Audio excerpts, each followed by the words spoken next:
Hello எல்லாருக்கும் வணக்கம். Welcome to Jehovah cakes and vlogs.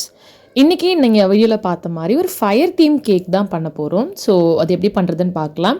வீடியோக்குள்ளே போகிறதுக்கு முன்னாடி நீங்கள் ஃபர்ஸ்ட் டைம் நம்ம சேனலை பார்க்குறீங்கன்னா please subscribe my channel and சைடில் இருக்க பெல் ஐக்கானையும் கிளிக் பண்ணிக்கோங்க. ஸோ நோட்டிஃபிகேஷன் உங்களுக்கு கிடைக்கும். இது ஒரு 1 kgல பாசுந்தி ஃப்ளேவர் கேக் தான். ஸோ நம்ம நைட்டே வந்து நான் ஸ்பாஞ்ச் ரெடி பண்ணி வச்சாச்சு, அதுக்கான பாசுந்தி ரெடி பண்ணி வச்சாச்சு. நம்ம இப்போ வந்து க்ரம் கோட் பண்ணிகிட்ருக்கோம். ஸோ ஃபர்ஸ்ட் லேயரில் வந்து ஃபுல்லாக வந்து நம்ம கண்டென்ஸ்டு மில்கோடு சேர்த்து மில்கில் சோக் பண்ணிவிட்டு தென் வந்து அதில் விப்பிங் க்ரீம் ஆட் பண்ணியிருக்கோம். ஸோ அதுக்கப்புறம் நம்ம ஹோம்மேடில் பண்ண பாசுந்தி கேக்கு. இந்த கிளைண்ட்டே நம்மக்கிட்ட வந்து ஒரு 4th டைம் இந்த பாசுந்தி ஃப்ளேவர் ஆர்டர் பண்ணியிருக்காங்க. ஸோ என்னோட சிக்னேச்சரான ஒரு ஃப்ளேவர்னு சொன்னால் அது பாசுந்தி ஃப்ளேவர்னு சொல்லுவேன். மோஸ்ட் ஆஃப் த இடத்துல வந்து கிடைக்காது. ரசமலாய் நிறைய இடத்துல கிடைக்கும், பாசுந்தி ஃப்ளேவர் வந்து இருக்காது. ஸோ எனக்கு இந்த ஃப்ளேவர் வந்து பர்சனலாகவே கொஞ்சம் பிடிக்கும்.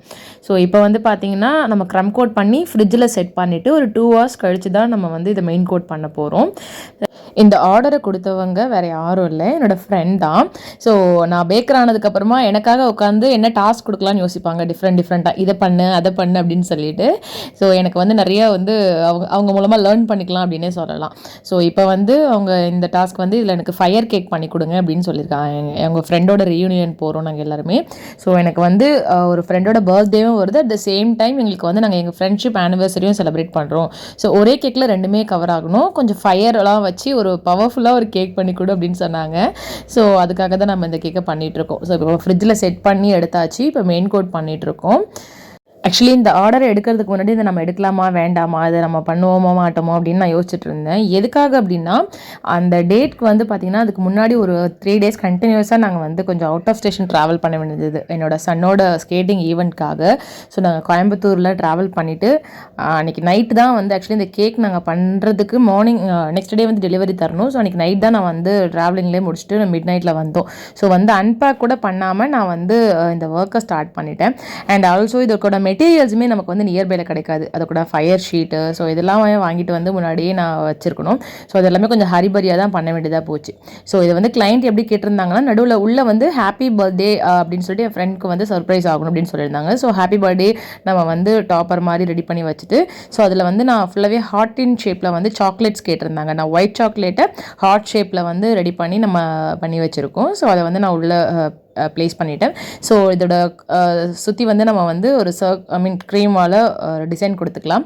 ஸோ இதில் வந்து அவங்க ரெட் கலரில் கொடுக்க சொல்லியிருந்தாங்க. நான் மோஸ்ட்லி ரெட் கலர் யாருக்குமே சஜஸ்ட் பண்ண மாட்டேன், அது ரொம்ப ஹார்ம்ஃபுல் அப்படின்னு சொல்லிட்டு. பட் ஆனால் நான் இந்த லைட்டாக இந்த கலரை கொடுத்துட்டு பார்த்தேன், எனக்கு இது ரெட் மாதிரி ரொம்ப இதுவாக இல்லை. அதுக்கப்புறமா அது எல்லாமே நான் ரிமூவ் பண்ணிவிட்டு இன்னும் கொஞ்சம் டிஃப்ரெண்ட்டாக ரெட் கலர் மாதிரி நான் கொடுத்துட்டு அவங்க லவ் யூ அப்படின்ற வேர்டிங்ஸ் கேட்டிருந்தாங்க. நான் ஃபாண்டன்ட்டில் ஆல்ரெடி நம்ம கட் பண்ணி வச்சிருக்க வேர்டிங்ஸையும் நம்ம வந்து அதை ப்ளேஸ் பண்ணிட்டோம். அண்ட் இதில் வந்து 2 ரோஸும் கேட்டிருந்தாங்க, அதுவும் நான் சைடில் வாங்கி ஃபிக்ஸ் பண்ணிட்டேன். இதுக்கு மேலே வந்து நம்ம ஃபயர் ஷீட்டை ப்ளேஸ் பண்ணுறோம். இதில் வந்து ஹாப்பி ஃப்ரெண்ட்ஸ் வர்சரின்னு எழுதி சொல்லியிருந்தாங்க. ஸோ அதையும் நம்ம ரைட் பண்ணிவிட்டு அவங்களோட ஃபோட்டோஸ் எல்லாமே கொலாஜ் பண்ணி கொடுத்துருந்தாங்க. ஸோ இது எல்லாமே இந்த மாதிரி நீங்கள் டாப்பராக வச்சு ப்ளேஸ் பண்ணிவிடுன்னு சொல்லியிருந்தாங்க. ஸோ அவங்க கேட்ட மாதிரியே இந்த கேக்கை பர்ஃபெக்டாக நம்ம ரெடி பண்ணிவிட்டு, ஸோ இது மேலே வந்து நம்ம கார்னரில் வந்து ஒரு டிசைன்ஸ் போட்டுக்கலாம். ஸோ அப்போ தான் வந்து அந்த ஷீட் வந்து கரெக்டாக ப்ளேஸ் ஆகும். இதில் என்னென்னா மேலே வந்து அவங்க ஃப்ரெண்டுக்கு வந்து இதை ஃப்ரெண்ட்ஸ் ஆனிவர்சரி மாதிரி இருக்கணும். ஸோ இதில் ஃபயர் பண்ணி உள்ளே பார்க்கும்போது அவங்க சர்ப்ரைஸ் ஆகணும். ஸோ இந்த மாதிரி தான் கிடைக்கணும். ஆனால் நான் இதை ஃபர்ஸ்ட் டைம் பண்ணுறதுனால இதில் வந்து ஃபயர் ஆகுமா ஆகாதா அப்படின்னு எனக்கு ஒரு திக்னே இருந்துச்சு. இது வந்து ஒரு 11 o'clock நைட்டு தான் டெலிவரி அவங்க வாங்கியிருந்தாங்க. ஸோ அவங்க மிட் நைட்டில் தான் ஃப்ரெண்ட்ஸ் எல்லாமே கட் பண்ண போகிறேன்னு சொல்லியிருந்தாங்க. ஸோ நான் அந்த ரிவ்யூக்காக ரொம்ப நேரமாக வெயிட் பண்ணிகிட்டே இருந்தேன்.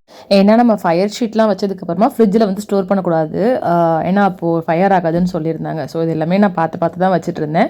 ஸோ ஃபைனலாக இந்த வீடியோ அவங்க ஷேர் பண்ணதுக்கப்புறம் தான் எனக்கு நைட்டு சாட்டிஸ்ஃபைடாக ஒரு தூக்கமே வந்துச்சு. ஏன்னா மேலே அந்த பிக்சர் இருந்ததுனால இவங்களோட ஃபயர் எஃபெக்ட் வந்து அதில் லைட்டாக பட்டுடுச்சு.